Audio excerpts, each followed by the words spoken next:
नमस्कार, आप देख रहे हैं JK24/7 न्यूज। मैं हूं आपके साथ राजेश कुमार। वक्त हमारे खास कार्यक्रम डिफेंस स्पेशल का, जहां पर आज हम पीओके को लेकर बातचीत करने वाले हैं। दरअसल पाकिस्तान के प्रधानमंत्री अनवर काकर जो हैं वो पीओके पहुंचे थे। पीओके पहुंचकर उन्होंने एक बार फिर से कश्मीर का राग अलापा, उसको समझने की आज कोशिश करेंगे। लेकिन उससे भी बड़ा मुद्दा, लगातार भारत के रक्षा मंत्री, गृह मंत्री ये बयान दे चुके हैं कि पीओके हमारा है, नो डाउट इसमें था, है और रहेगा। लेकिन पीओके को हासिल कैसे किया जाएगा, कौन कौन सी वो अड़चन हैं जो रास्ते में आ सकती हैं पीओके हासिल करने के लिए, उस पर डिटेल से बातचीत करेंगे। क्या कुछ सरकार की तरफ से किया गया है उसे भी समझने की कोशिश करेंगे। मिलिट्री पॉइंट ऑफ व्यू से कितनी बड़ी चुनौती है, और अगर हम मिलिट्री को साइड रखकर पीओके को हासिल करने की सोचते हैं तो वो कौन से पॉलिटिकल तरीके हो सकते हैं, राजनीतिक तरीके हो सकते हैं जिनसे हम पीओके को भारत के साथ मिला सकें। डिटेल से आज इस मुद्दे पर बातचीत करेंगे, क्योंकि रक्षा मंत्री, गृह मंत्री सदन में बयान दे चुके हैं। पाकिस्तान के प्रधानमंत्री पीओके पहुंचकर ऐसा ही कुछ बयान दे रहे हैं। उसको डिटेल से आज समझने की कोशिश करेंगे। पीओके लेना कितना मुश्किल है और कितना आसान है। पाक की चापलूसी क्यों कर रहा अमेरिका, एक और अहम मुद्दा। दरअसल डोनाल्ड ट्रंप के वक्त पाकिस्तान को बिल्कुल अमेरिका ने साइडलाइन कर दिया था। जो बाइडेन पहले 3 साल तक कुछ डोनाल्ड ट्रंप की राह पर ही चलते हुए दिखाई पड़े, लेकिन जैसे जैसे चुनाव पाकिस्तान और अमेरिका में नजदीक आ रहे हैं, दोनों की दोस्ती फिर से बढ़ने लगी है। इसके पीछे का मकसद क्या है वो भी आज डिटेल से बातचीत होगी। और साथ ही साथ इजराइल हमास जंग के बीच लाल सागर यानी कि रेड सी क्यों चर्चा में है, वो भी आगे जाकर हम बात करेंगे। फिलहाल शुरुआत बड़ी खबर के साथ। पीओके पहुंचे पाक पीएम अनवर काकर का बड़ा बयान। भारतीय सुप्रीम कोर्ट का फैसला राजनीति से प्रेरित, हम कश्मीरियों का सपोर्ट करते रहेंगे, अनवर काकर बोले। गृह मंत्री अमित शाह ने कहा पीओके लेकर रहेंगे। पीओके पहुंचे पाक पीएम अनवर काकर का बड़ा बयान। भारतीय सुप्रीम कोर्ट का फैसला राजनीति से प्रेरित था, ये काकर ने कहा। हम कश्मीरियों का सपोर्ट करते रहेंगे। गृह मंत्री अमित शाह ने कहा कि पीओके भारत लेकर रहेगा। पीओके भारत का था, है और रहेगा। लेकिन बड़ा सवाल यही है कि फिलहाल जो मौजूदा स्थिति है उसके अनुसार पीओके पाकिस्तान के पास है, उसको कैसे लिया जाएगा उसको आगे समझने की हम कोशिश करेंगे। लेकिन पाकिस्तान के प्रधानमंत्री ने पीओके पहुंचकर कैसे जहर उगला, पहले वो सुन लीजिए आप। Regular way. The word Pakistan is incomplete without Kashmir. The people of Pakistan and the people of Kashmir are bound by a unique affinity based on geographical proximity, shared history, and commonality of faith. We share joys and sorrows. Pakistan cannot remain indifferent to what happens in Jammu and Kashmir. It is a party to the dispute. Kashmir runs in our blood. That is why Jammu and Kashmir dispute remains an important facet of Pakistan's foreign policy. तो चलिए graphics के जरिए पहले चीजों को विस्तार से समझ लेते हैं, उसके बाद फिर एक्सपर्ट्स के पास चलेंगे इस मसले को समझने के लिए। जल्दी से ग्राफिक्स प्ले कर दीजिएगा। पीओके पहुंचे पाक प्रधानमंत्री काकर का बड़ा बयान। आर्टिकल 370 पर सुप्रीम कोर्ट के फैसले पर काकर ने बयान दिया। कहा 370 पर फैसले को बताया राजनीति से प्रेरित, नैतिक, राजनीतिक और डिप्लोमेटिक सपोर्ट देते रहेंगे कश्मीर को, यह काकर ने कहा। भारत पर हमसे रिश्ते सुधारने का जिम्मा है, यह भी काकर के बयान का एक अहम हिस्सा। हम कश्मीरियों का सपोर्ट करते रहेंगे, यह भी अनवर काकर की तरफ से पीओके की संसद में पहुंचकर बात कही गई है। पीओके लेना कितना आसान कितना मुश्किल, ये आज हम समझने की कोशिश करेंगे। भारत कर सकता है सैन्य ऑपरेशन। एक ऑप्शन जो भारत के सामने है कि भारत अपनी सेना का इस्तेमाल करे और पीओके को वापस ले। लेकिन अगर भारत सैन्य ऑपरेशन की तरफ जाता है तो बात सिर्फ पीओके की नहीं रहेगी, एलओसी पर जंग फैल सकती है और पाकिस्तान के सपोर्ट में चीन एलएसी पर भी मोर्चा खोल सकता है। यानी कि 2 फ्रंट वॉर या 2.5 फ्रंट वॉर की जिसकी हम बात करते हैं, उनके लिए हमें तैयार रहना होगा। ठीक है, लेकिन चीन यहां पे क्यों कूदेगा? आपके जहन में यह भी सवाल है कि जब पीओके पाकिस्तान के पास है तो चीन वहां पर क्यों कूदेगा? उसको समझने के लिए आपको यहां पे आना होगा कि पीओके से निकल रहा है चीन का सी पैक और पीओके का कुछ हिस्सा चकसम घाटी जिसे हम कहते हैं वो पाकिस्तान ने चीन को गिफ्ट के तौर पर दिया होगा। जब पीओके के लिए हम जाएंगे तो फिर चकसम घाटी भी हमें लेनी होगी। लेकिन अगला ग्राफिक्स जल्दी से प्ले कर दीजिए। पीओके में भारत से मिलने की मांग लंबे वक्त से उठ रही है। हमने हाल ही में देखा है कि किस प्रकार से पीओके में गिलगिट बाल्टिस्तान में जमकर प्रदर्शन हुए हैं और ये कहा जा रहा है कि हम श्रीनगर जाएंगे, उस दरवाजे को खोलिए। तो क्या भारत से जो मिलने की मांग है उसे हम एक राजनीतिक समर्थन, नैतिक समर्थन दे सकते हैं और खुलकर समर्थन क्या हम दे सकते हैं, यह समझना हमारे लिए आज बहुत जरूरी होगा। या फिर जिस प्रकार से स्टैंड भारत कर रहा है कि पाकिस्तान के साथ कोई व्यापार नहीं, पाकिस्तान की आर्थिक हालत को इतना कमजोर कर दो कि वो ना जंग लड़ने लायक रहे, ना अपनी आवाम को खाना खिलाने लायक रहे। लेकिन इसमें भी एक बड़ा अहम पहलू कि भारत कोशिश कर रहा है, लेकिन अरब देश जो हैं वो तमाम पैसों की बरसात करने लग पड़ते हैं। जब लगता है कि पाकिस्तान की इकोनॉमी डूब रही है, उसके तरनहार बनकर जो है कभी चीन तो कभी अमेरिका और कभी मुस्लिम देश खड़े हो जाते हैं। ये भी आज डिटेल से हम समझेंगे। कई अहम पहलू हैं जिसपे बात होनी चाहिए कि क्या बयानबाजी से ही काम चल जाएगा या वाकई में एक्शन लेना पड़ेगा। इसको समझाने के लिए 2 खास मेहमान आज चर्चा में हमारे साथ जुड़ चुके हैं। Major general SK Singh sir हमारे साथ जुड़ चुके हैं, बहुत बहुत शुक्रिया सर। जय हिंद। सबसे पहले जय हिंद।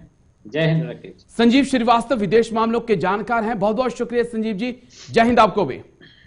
जय हिंद राजेश।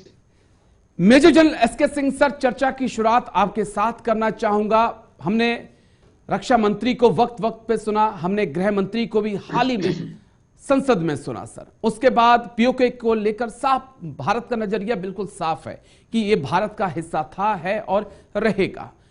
लेकिन पीओके में ही पाकिस्तान के प्रधानमंत्री भी पहुंचते हैं, वो कहते हैं कि नहीं, हमने कश्मीर लेना है। क्या वो आइडिया है सर जहां पर पीओके को हासिल किया जा सकता है? क्या मिलिट्री ऑप्शन की तरफ भारत सोच रहा है? क्योंकि रक्षा मंत्री, गृह मंत्री और कई बड़े आर्मी के कहें तो जनरल्स भी ये कह चुके हैं कि नहीं, अगर सरकार हां कहे तो हम लेने के लिए तैयार हैं। क्या इतना आसान है सर चीजें? नहीं, बड़ा अहम सवाल है ये जो आपने उठाया है राजेश जी। इसके 2-3 पहलू हैं। देखिए, आपने 2-3 बातें उठाई हैं। एक तो ये है कि जो अलाप पाकिस्तान करता है, देखिए पाकिस्तान की खून में कश्मीर बहता है और अगर ये बार बार कश्मीर का शब्द अगर नहीं बोलेंगे वहां के खास तौर पे प्राइम मिनिस्टर और जो बाकी जो नेता हैं, तो उनका सर्वाइवल बहुत मुश्किल होगा। पाकिस्तान का total survival is based on Kashmir. वहां की आर्मी की survival is based on Kashmir. मान लिया जाए ये मुद्दा सॉर्ट आउट अगर हो जाता है तो पाकिस्तान आर्मी की तो फिर कोई जरूरत ही नहीं है। उनका अस्तित्व जो है वो बेसिकली कि भारत के खिलाफ जंग, भारत के खिलाफ दुश्मनी, और उसका मेन कारण है कश्मीर। तो ये अलाप आपको ऐसा नहीं लग रहा था जब वो पढ़ रहे थे स्क्रिप्ट की, ऐसी कोई पुरानी वाली स्क्रिप्ट दे दी हो और वही चीज बार बार वही दोहरा रहे? क्योंकि ये स्टेटमेंट, यही स्पीच जो है हम बहुत सालों पहले भी सुन चुके हैं, वही चीज, तो कोई नई बात नहीं।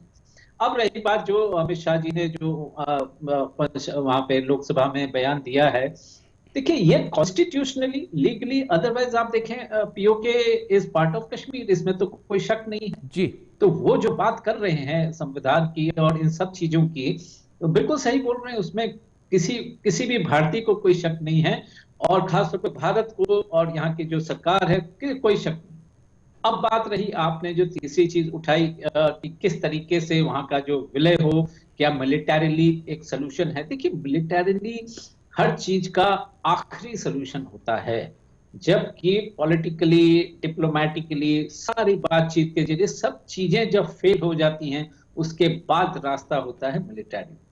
तो मेरे विचार से मिलिटरी पे सबसे लास्ट ऑप्शन को रखना चाहिए। उससे पहले हमको बाकी मुद्दों पे बातचीत के जरिए वो सुलझाएं तो वो बेहतर रहेगा, नहीं तो मिलिटरी तो मैं आता हूं, मैं लोग संजीव जी जिसका हम आपके पास चर्चा बाद आता में हूं। कर सकते हैं। मैं कुछ समय आपसे और चाहूंगा, एक सवाल और बड़ा अहम sir, major general SK Singh sir, कि उसके बाद हमने 1965 की जंग लड़ी, हमने 1971 की जंग लड़ी, 1999 की जंग भी उसी के आसपास हुई, लेकिन उसके बाद भी पीओके का विचार नहीं किया गया।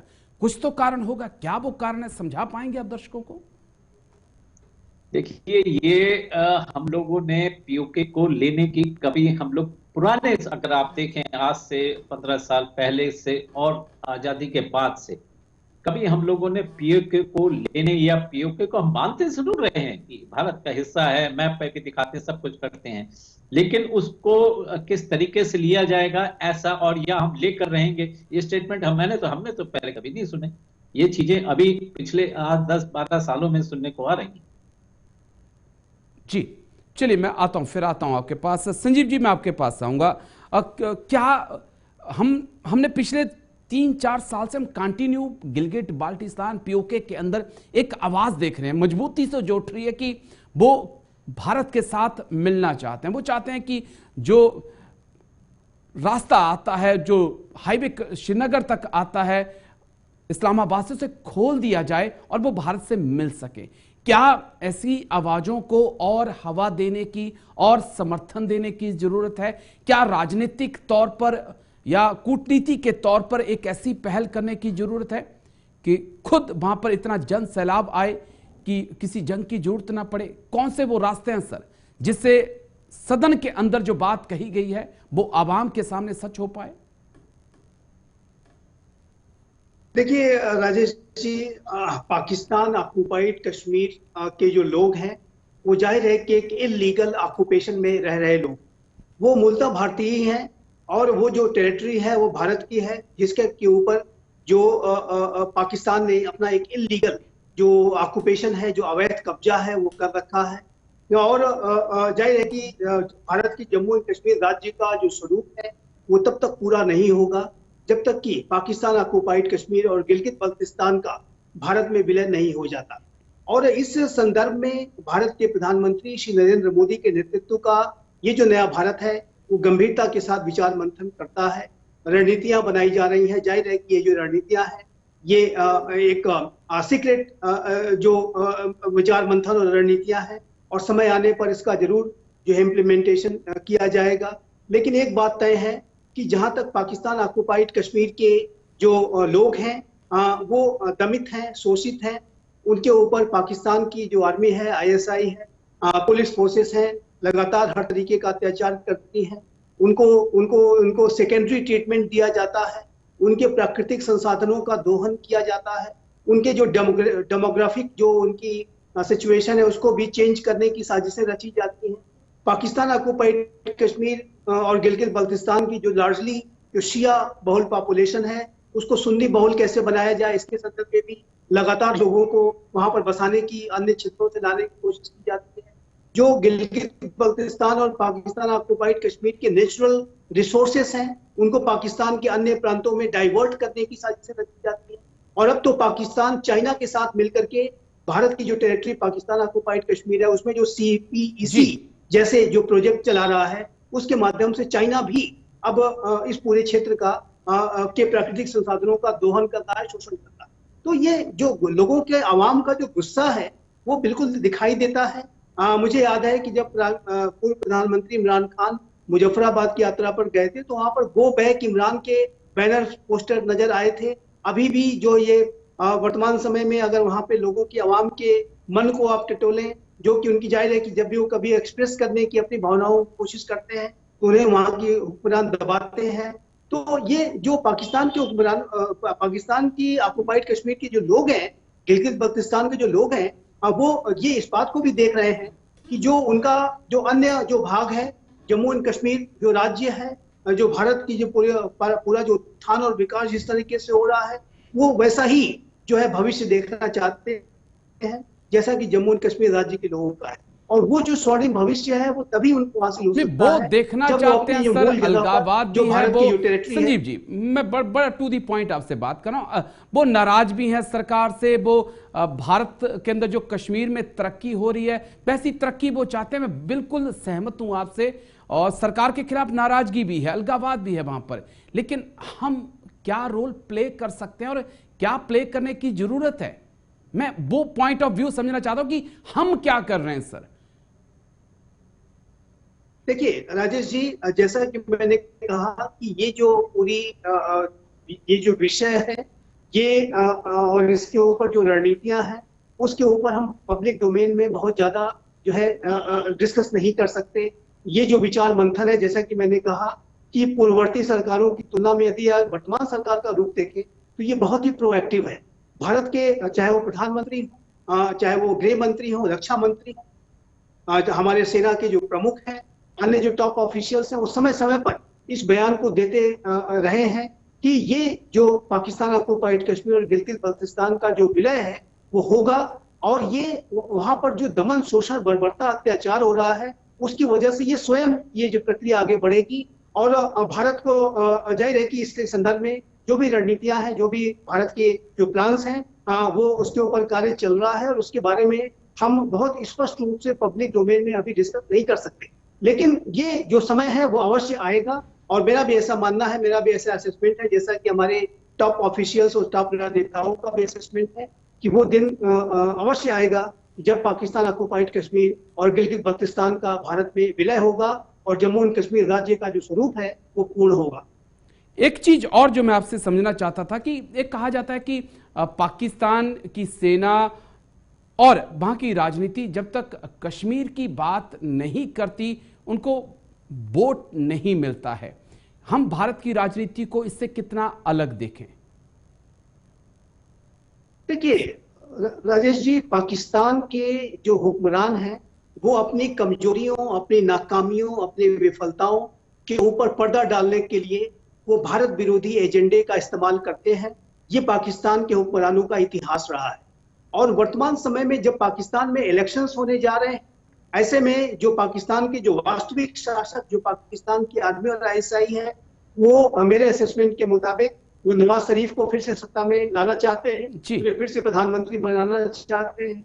और ऐसे में जो उनके भाई के नेतृत्व में जो सरकार चल रही थी उसकी विफलताओं पर पर्दा डालने के लिए वो फिर से भारत विरोधी एजेंडे का इस्तेमाल, आतंकवाद का इस्तेमाल और अनेक तरीके की भारत विरोधी साजिशों का इस्तेमाल कर सकते हैं। तो ये पाकिस्तान का इतिहास रहा है, और पाकिस्तान के जो हुक्मरान हैं वो अपनी नाकामियों पर पर्दा डालने के लिए, अपनी जनता का ध्यान मूल मुद्दों से डाइवर्ट करने के लिए और अपने स्किल को बचाने के लिए, अपने इलेक्शंस को जीतने के लिए वो भारत विरोधी एजेंडे का इस्तेमाल करते रहे हैं, और ये आज भी हो रहा है। और जाहिर है कि एक बात मैं इसमें अवश्य कहना चाहूंगा कि पाकिस्तान के हुक्मरानों का ये जो इंडिया सेंट्रिक अप्रोच रहा है राजेश जी, वो उनके पतन का बहुत बड़ा कारण रहा है।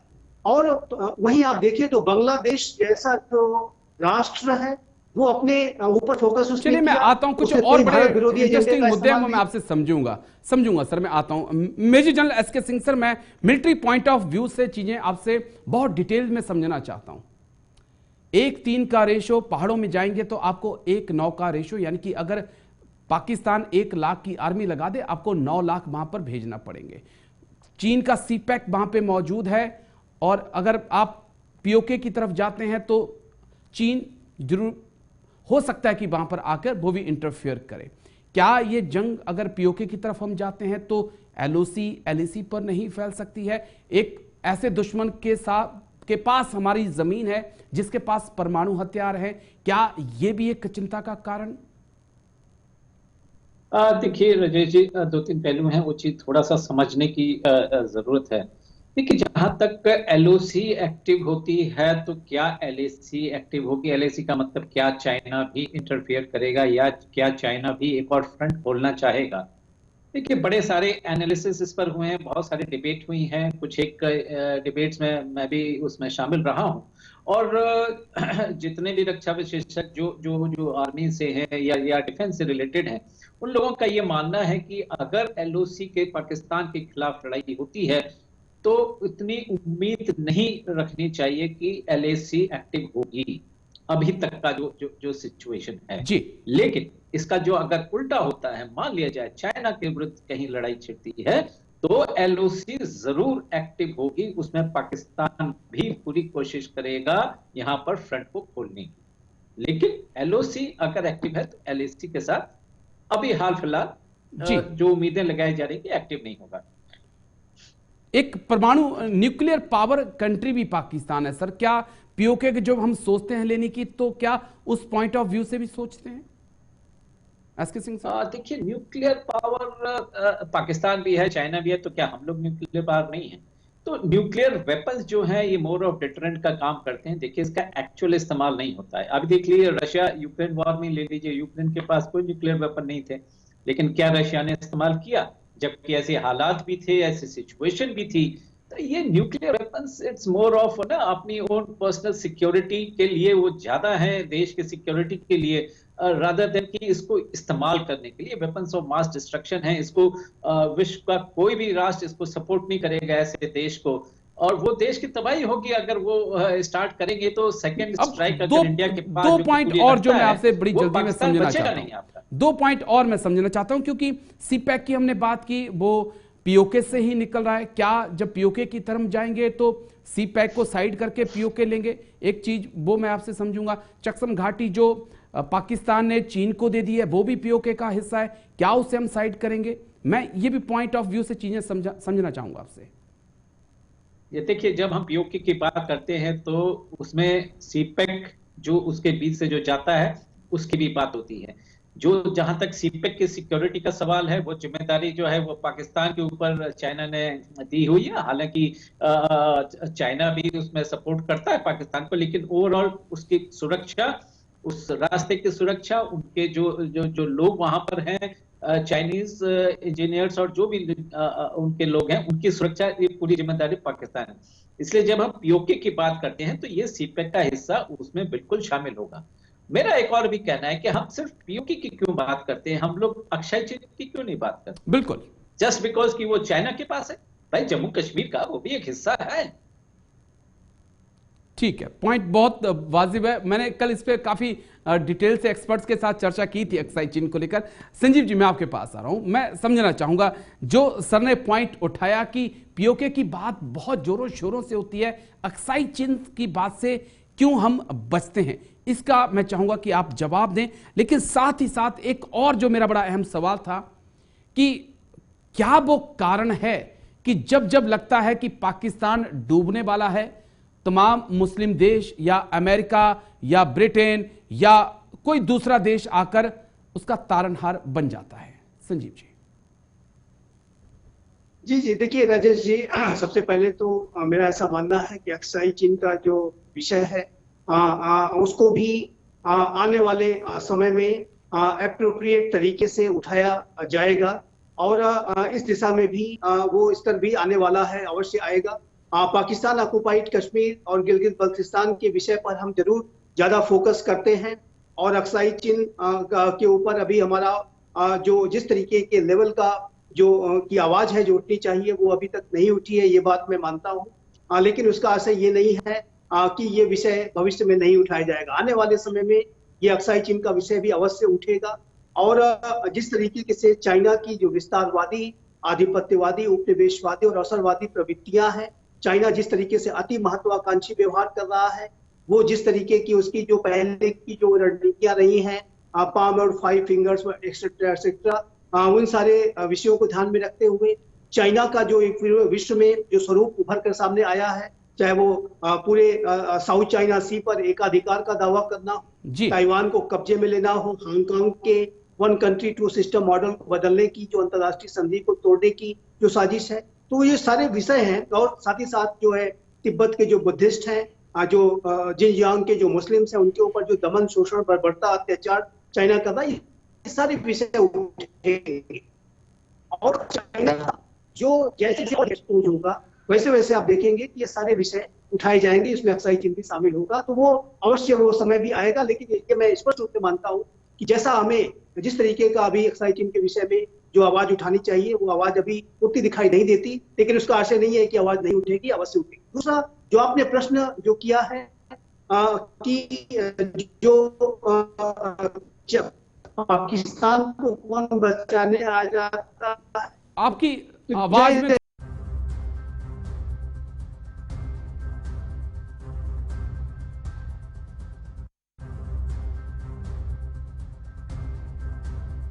पाक आर्मी चीफ मुनीर, पाक की राजनीति में अहम अमेरिका का रोल, अमेरिका की गुड बुक में फिर आया पाकिस्तान। पाकिस्तान प्रमुख गैर नाटो सदस्य देश है, ये अमेरिका के विदेश मंत्रालय की तरफ से कहा गया।